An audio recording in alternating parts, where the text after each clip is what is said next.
আসসালামু আলাইকুম। আশা করি আপনারা সবাই ভালো আছেন। আলহামদুলিল্লাহ আমিও ভালো আছি আমার সাজানো ছোট্ট সংসার নিয়ে। আমি রুহি প্রতিদিনের ছোট ছোট কাজ আর কিছু মিষ্টি মুহূর্ত নিয়ে শুরু করি আমার দিন। আজকের ভিডিওতে থাকছে আমার দিনের কিছু গল্প আর কাজের ঝলক। আশা করি শুরু থেকে শেষ পর্যন্ত ধৈর্য সহকারে ভিডিওটি দেখবেন। চলুন শুরু করা যাক। ভিডিওর শুরুতেই কিছু প্রয়োজনীয় জিনিস দেখিয়ে দিলাম। রান্নার জন্য বেগুন আর পেঁয়াজ নিয়ে এসেছি।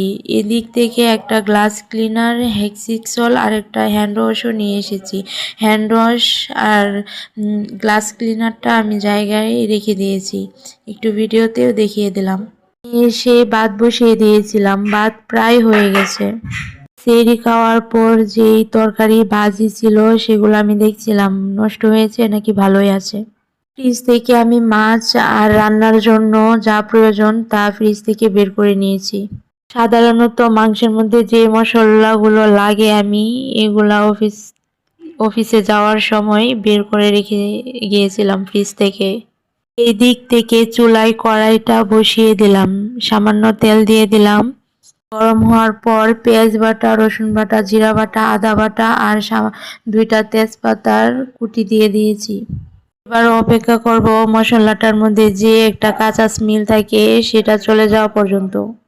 ছোট কড়াইটা বসালে এই চুলাটার মধ্যে সেইভাবে ফিক্সড হতে চায় না, রান্নার সময় খুব সমস্যা হয়। এই জন্য এই দিক থেকে আমি একটা স্ট্যান্ড বসিয়ে দিয়ে আবার কড়াইটা বসিয়ে দেব। প্রায় 2-3 মিনিট মশলাটা তেলে ভাজার পর এবার আমি এখানে হলুদ গুঁড়া, মরিচ গুঁড়া, ধনিয়ার গুঁড়া আর স্বাদ মতো লবণ দিয়ে দেব। ইফতারির ছোলা ভাজার জন্য আমি সব মশলায় এখন 5 থেকে 7 মিনিটের মতো কষিয়ে নিব। মাংস বলেন আবার ছোলা ভাজা ইত্যাদি রান্নার জন্য যদি মশলাটা ভালো করে কষানো হয় আমি মনে করি সেই খাবারটা খেতে অনেক ভালো হয়।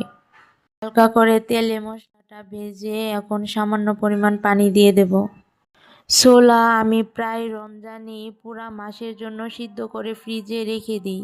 এদিক থেকে আলু সিদ্ধ দিয়ে আলু ছুলিয়ে আমি ছোলার মধ্যে দিয়ে রেখেছিলাম।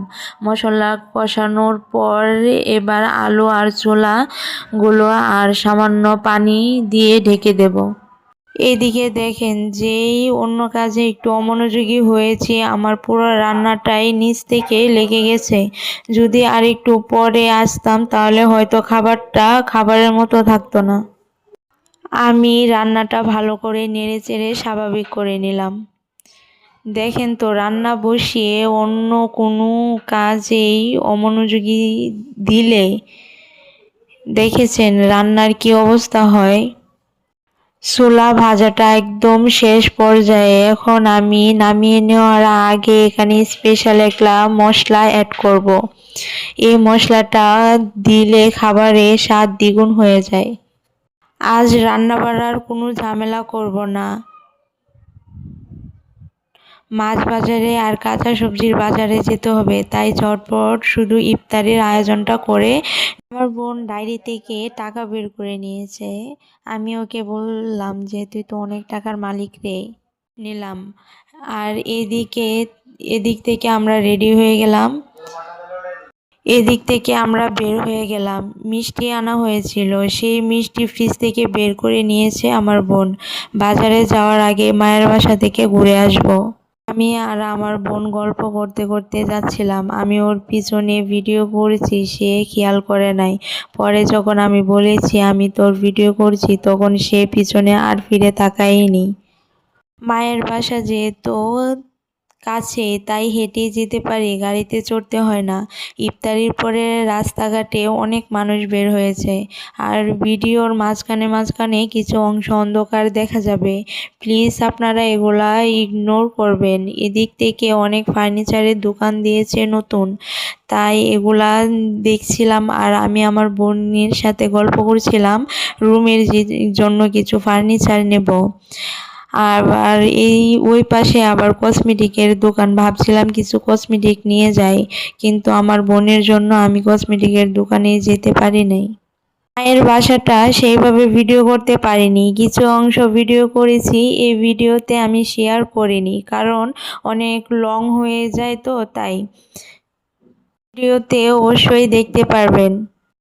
মায়ের বাসা থেকে আসার পথে আমার ছোট বোনের বান্ধবীর সাথে দেখা হয়। সে আমাদের খালামণি বটে, তবে বান্ধবীর সম্পর্কটাই বেশি। তাদের কিছু মিষ্টি মুহূর্ত আমি ক্যামেরাবন্দি করে নিলাম।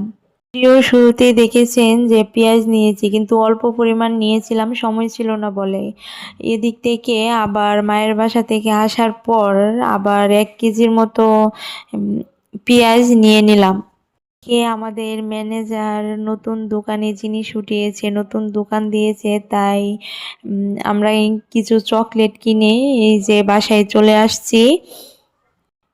ইফতারির পর বের হয়ে খুব বোকামি করেছি, কারণ এত পরিমাণ খারাপ লাগতেছিল যে আপনাদের বোঝাতেই পারবো না। কথা বলতে বলতে কাজ দেখাতে দেখাতে ভিডিওর একদম শেষ পর্যায়ে চলে আসছি।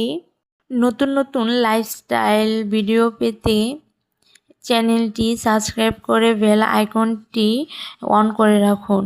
এতক্ষণ রুহিস ব্লগ ভিডিওতে থাকার জন্য সবাইকে অনেক ধন্যবাদ। ভিডিওটি ভালো লাগলে লাইক, কমেন্ট আর শেয়ার করতে ভুলবেন না। আজ এই পর্যন্তই। সবাই ভালো থাকবেন। আল্লাহ হাফেজ।